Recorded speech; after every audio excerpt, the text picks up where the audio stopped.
Rannerz here. Today we're finishing the meta kind of series. We had the attackers, the midfielders, finishing it off with the defenders. We have a lot of cards. We have 22, 23 cards, something like this. There's a lot of good defenders this year. I'll be just running quickly through them since we have so many. We're going to try fly through this list. I'll point out some reasons why they're good or bad, etc. And other than that, let's try get a little 80 likes.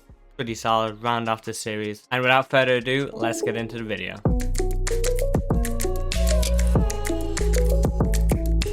Are you fed up of coming against God Squad game in and game out? What? If so, make sure to head over to u7buy.com using the link in the description below. And don't forget to use code RAN at checkout for an extra little discount. So to start, we have Rafa Varane. No surprise. I don't think anybody didn't see this coming. Tall, medium high work rates.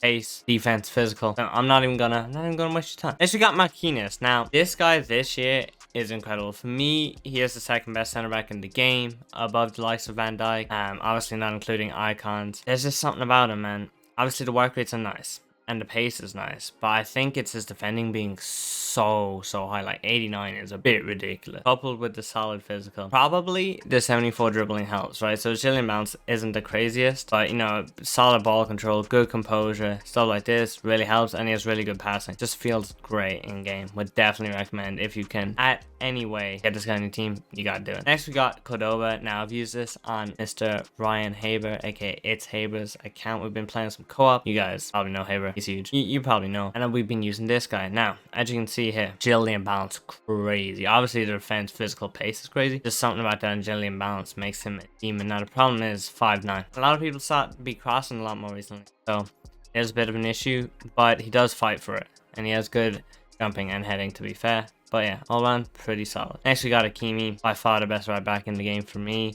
Walker's really good as well, and he's in this list as well. But just Hakimi, man, the pace coupled with the dribbling is like the main ones. Obviously his physical and defending is decent. What really sets him apart from Walker is that dribbling, as we'll get to Walker soon. You'll see them. Also 5'11", he's like not small at all. 73 strength, doesn't get bullied. Just an all-around great card. Here we have Van Dijk. Here I feel like that acceleration just isn't the one this year. Obviously the agility and balance aren't great. It's not the biggest con in the world. That acceleration I think is the one. I think players just get true balls past him quite easily. He also like struggles to 10 while catching up with people. The manual jockey this year, making it harder to stick on players. Does make it a bit difficult, but of course he is 6'4", great defending, great in the air. So like he still is great, don't get me wrong. A little overpriced. Next we got Mendy, left back of dreams as well. 5-star, 4-star, 5-star, sorry. High, just great card. 5'11", good pace, decent dribbling, not amazing, but good enough. And then decent defending, great physical, especially for a left back. It's a bit ridiculous how good his physical is for left back, and passing enough to get away with. Next we have Davies, absolute demon. I actually would probably use this Davies over Mendy. The only problem is just chemistry wise, it's kind of hard. But the thing with this Davies is the dribbling boost compared to Mendy.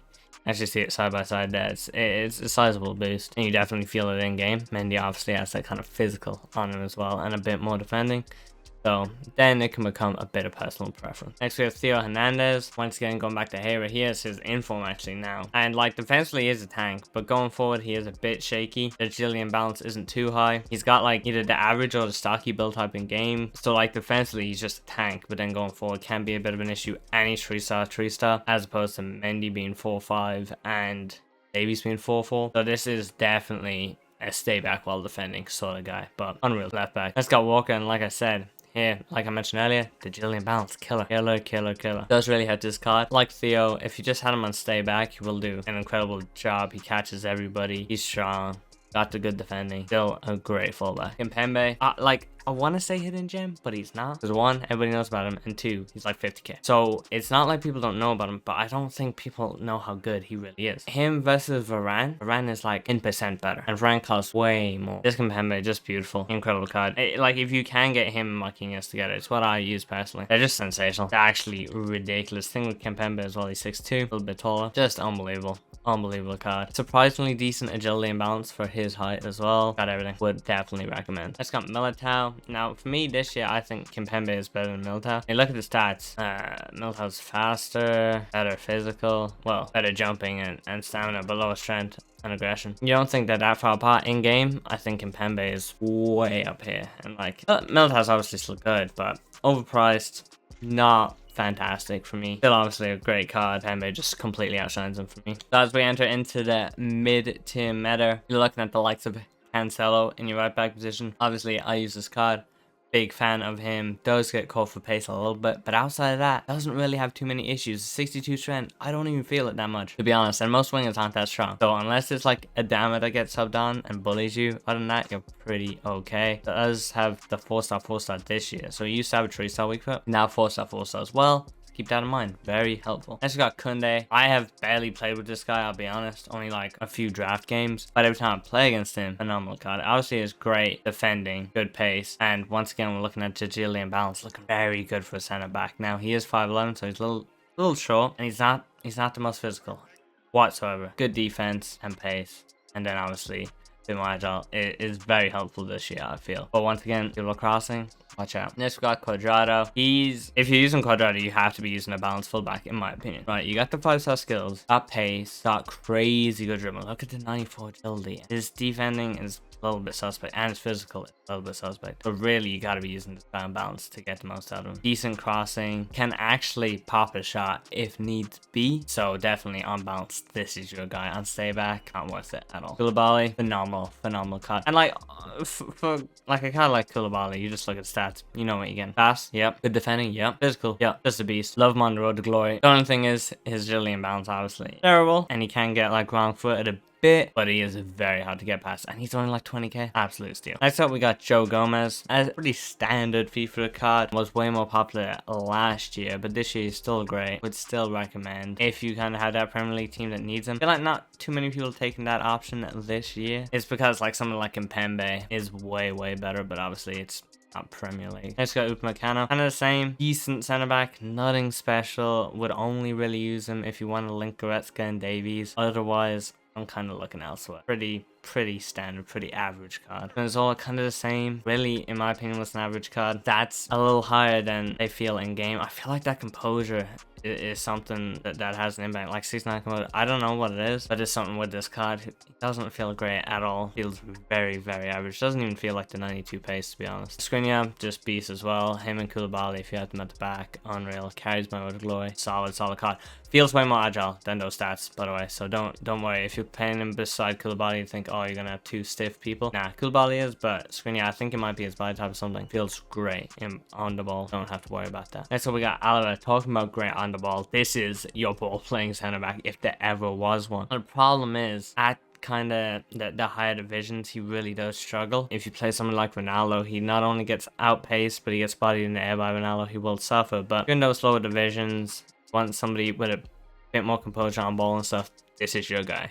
Very good. Obviously, he's quite weak and short and not the fastest, but he is great on ball. Can turn in and out very fast. If somebody's trying to quickly dribble against you, you can keep up with them. That's always a good plus. Here we have Regulion. This guy's terrible. That should only be used if you have to strong link him to Son. That's it. Put him in here because he is the only Premier League left back that I would even go near. Ellis, I don't trust at all. Shaw, I don't trust at all. Chilwell, I don't trust at all. So if you are going for a Premier League left back, you still got to pick Regulion. That's why he did make the list. You got Wan-Bissaka. Nobody is looking at this card this year, man. He's good. He's still good. Crazy good defending. Look at the defending, man. Very good. Dribbling is not even that bad. And he's got decent pace. He still has 4-star skills. Here's how weak foot is what it is. Medium high. Like, if you have this guy and stay back, man, genuinely, he's still an absolute beast. And he's so cheap. So cheap. Here we got Manolas. Incredibly cheap. Does not play like his stats say. Pace is right. Defending feels way lower than that. There's no way he has 91 jumping. I'm sorry, that's a lie. 83 strength and 86 aggression is also a complete lie. Same with the 70 agility. There's just no way. He's still a really good center back for how stupidly cheap he is. And that brings us to the end of the video. I kind of went through that pretty fast. Just wanted to show you guys the cards. I have a few lines about them. If you guys did enjoy the video, make sure to hit that like button. Subscribe if you're new. Make sure you click the notification bell like nobody has that clicked. So you guys gotta do better. Gotta do better. Okay, anyways, we out. We out. I'll see you guys next time. I ain't here for the money, I ain't here for the fame. Though it might be nice to own a jet plane, I'ma do it all for you. Come along.